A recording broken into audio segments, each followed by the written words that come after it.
10-year partnership between the U.S. government and the government of Sindh through USAID's basic education program and the completion of 106 schools across Sindh.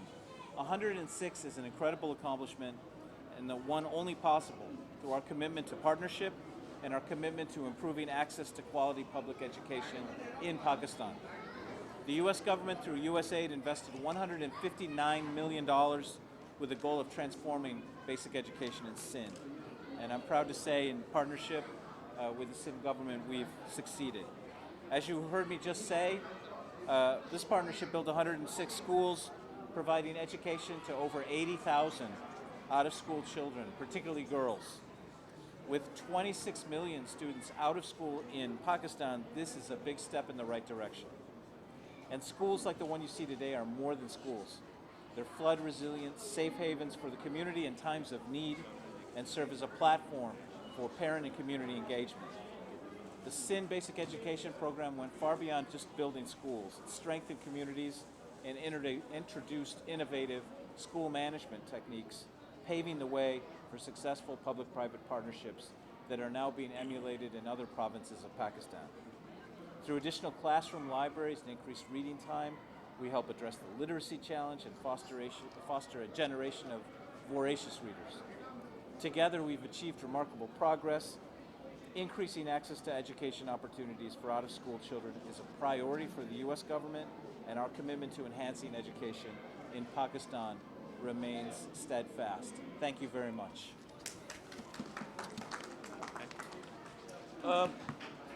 मैं chief minister के behalf पे मैं शुक्रगुजार हूँ ambassador United states of America का और उसके साथ काउंसिल जनरल और उनकी पूरी टीम एंड स्पेशली यूएसआईडी जिन्होंने एक मुश्किल वक्त में जो 2010 और 11 का जो फ्लड आया था उसमें तक जो डिवास्टेशन हुई थी, जो तबाही सिंध में फैली थी, उसके बाद जो हमें इस यूएस प्रोजेक्ट जो हमें मिला एसपीईपी सिंध बेसिक एजुकेशन प्रोग्राम, इसके तहत जो 106 स्कूल्स बने, ये मैं समझता हूँ कि हमारे लिए ये मशअल राह भी है कि ये इन स्कूल्स को हम फॉलो करके, इन स्कूल्स को रिप्लिकेट करके हम अपना इंफ्रास्ट्रक्चर भी बेहतर बना सकते हैं और बनाने की कोशिश भी कर रहे हैं। तो मैं समझता हूँ कि ये मुश्किल हालात में अमेरिका की हुकूमत, यूनाइटेड स्टेट्स की और उसके लोगों का ख़ास तौर पे, क्योंकि उनके टैक्स के पैसों से ये हमें स्कूल बन के मिले हैं यहाँ पे, तो हम शुक्रगुजार हैं इसके। हम उम्मीद करते हैं कि इस किस्म की जो पार्टनरशिप है यूनाइटेड स्टेट्स के लोगों और हुकूमत के साथ, हमारे पाकिस्तान की और स्पेशली हमारे प्रोविंस सिंध के लोगों और हुकूमत की, ये इन फ्यूचर मुस्तकबिल में भी जारी रहेगी। और हम शुक्रगुजार हैं ambassador and the whole team कि they came here to honour us and to witness this beautiful school. जी ऑलमोस्ट कंप्लीट हो चुके हैं, सारे कंप्लीट हो चुके हैं। 105 फंक्शनल हो चुके हैं, 106 स्कूल, एक में फ़कत कोई छोटा सा कोई इशू है। तकरीबन 106 आप समझे फंक्शनल हो चुके हैं और ये प्रोजेक्ट जो है वो अपने कंक्लूजन पे पहुंच चुका है। मौसमियाती तब्दीली के ज़ेरे असर जो है वो सबसे बुरी तौर पर जो है पाकिस्तान जो है वो उसके ज़ेरे असर है मौसमियाती तब्दीली की उसमें। तो सर अभी आइंदा भी जो है वो फ्लड्स की प्रेडिक्शंस है और अभी आप देखें कि मार्च का महीना है, शुरू हुआ है और यहाँ पर तेज़ बारिशों के हवाले से बात हो रही है, तो क्या मुस्तकबिल में भी इसी तरीके से सिंध के जो ज़ेरी सिंध के जो इलाके हैं वहाँ के स्कूलों को इसी तरीके से मुश्किलात का सामना होगा? आपने बताया था कि जो माजी में जो फ्लड आया था उसमें 21,000 के करीब स्कूल मुतासर हुए थे, तो आइंदा की क्या हिकमत अमली है, उसके लिए क्या इक़दाम? देखें, मैं समझता हूँ कि क्लाइमेट चेंज जो है वो पूरा एक ग्लोबल इशू है।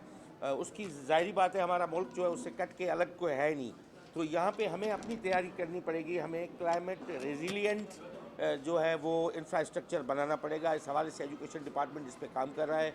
हम प्रीवियसली जो पीपल्स पार्टी की हुकूमत थी उसमें हमने इंटरनेशनल डोनर्स और लोनर्स के साथ मिल के काफ़ी स्कूल्स की बहाली का प्रोजेक्ट शुरू किया था। निगरान सेटअप में वो इलेक्शन कमीशन की पाबंदियों की वजह से काफ़ी काम स्टार्ट नहीं हो सका है। इंशाल्लाह होपफुली इस पे हम मज़ीद डिटेल भी हम बात करेंगे बाद में, मगर ये एक बेटर स्टार्ट है। वी आर गोइंग टू बता दीजिएगा कि जो स्कूल तैयार हो गए 106 उनको चलाने के लिए क्या हिकमत अमली है, किस तरह चलेंगे? जी वो हम ये स्कूल्स हम एजुकेशन मैनेजमेंट ऑर्गेनाइजेशंस के थ्रू स्कूल हम चला रहे हैं, क्योंकि ये पब्लिक प्राइवेट पार्टनरशिप के तहत हम समझते हैं कि प्राइवेट सेक्टर की एक्सपर्टीज़ और उनकी सलाहियतों को जब तक बरोकार नहीं लाएंगे तो हम अपने सिस्टम को ठीक नहीं कर सकते। इसलिए गवर्नमेंट और जो प्राइवेट सेक्टर है वो मिल के इन स्कूल्स को रन कर रहे हैं, जिसको गवर्नमेंट जो है वो बैक पे सपोर्ट करेंगे। Thank you. Thank you so much. ये प्रेस